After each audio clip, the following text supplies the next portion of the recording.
L-ewwel qari. Qari mill-ktieb tad-Dewteronomju.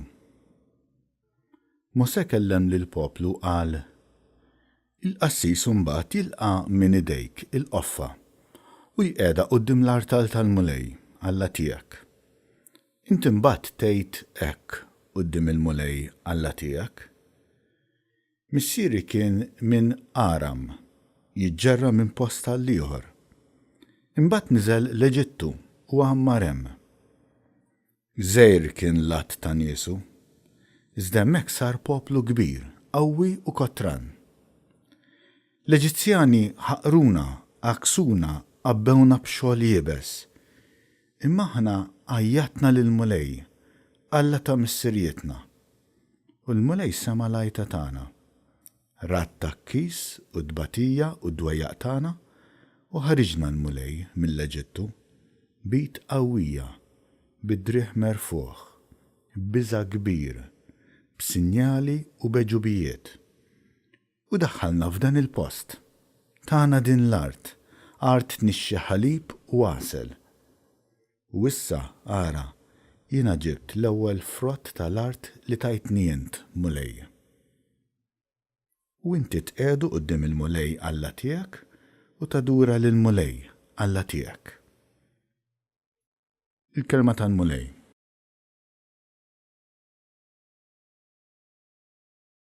Sam responsorjali. Kun miegħi mulej fid-dwejjaq. Int li tgħix għall-ken tal-għoli, li tagħmmar għad-dell ta' dak li jista' kollox, għid lill-mulej: Ken tiegħi u qawwa tiegħi int, Alla tiegħi jien fik nittama. Kun miegħi mulej fid-dwejjaq. Ebda deni ma jiġrilek, ebda ħsara ma tersaq lejn darek, għax l-anġli tiegħu hu jibgħatlek u jħarsuk fit-triqatek kollha. Kun miegħi mulej fid-dwejjaq.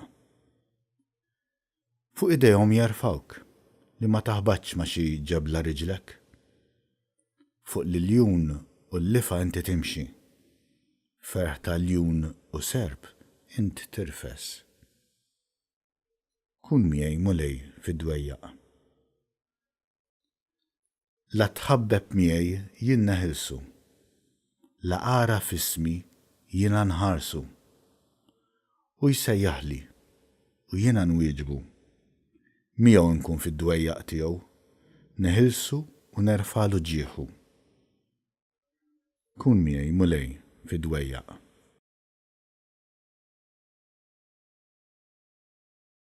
It-tieni qari. Qari mill-Littra ta' San Pawl Apostlu lir-Rumani. Ħuti, xi tgħid l-Iskrittura? Il-kelma qiegħda ħdejk, f'fommok u f'qalbek. Jiġifieri il-kelma tal-fidi li aħna nxandru. Għax jekk inti tistqar b'fommok Ġesu u l-mulej u temmen b'qalbek li Alla qajmu mill-imwiet, inti ssalva. Wieħed jemmen f'qalbu biex ikollu ġustizzja u jistqar b'xufteħ biex ikollu s-salvazzjoni. L-Iskrittura tgħid: Kull min jemmen fih ma jintilifx. Ma hemmx għażla bejn Ludi u Griek, u s-sit ta' kulħadd, u għani ma' dawk kollha li jsejħulu. Għax kull min isejjaħ isem il-mulej isalva. Il-kelma tal-mulej.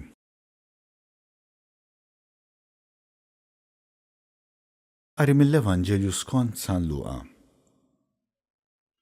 F'dak iż-żmien Ġesu mimli bl-Ispiritu Santu reġa' lura mill-Ġordan u l-Ispiritu ħadu fid-deżert. Hemm għal 40 jum Ġesu kien imġarrab mix-xitan. Matul dawk il-jiem ma kil xejn. Mbagħad meta għaddew dawk il-jiem ħadu l-ġuħ. U x-xitan qallu: Jekk inti bin Alla, għid lil din il-ġebla issir ħobs. Wieġbu Ġesu: Hemm miktub, il-bniedem mhux bil-ħobs biss jgħix. Imbagħad ix-xitan ħadu fil-għoli u rieħ is-saltnit tad-dinja kollha f'daqqa. Qallu x-xitan, natik is-seta fuq dawn kollha, bil-glorja tagħhom ukoll għax jiena tat lili, u jiena nagħtiha lil min irrid.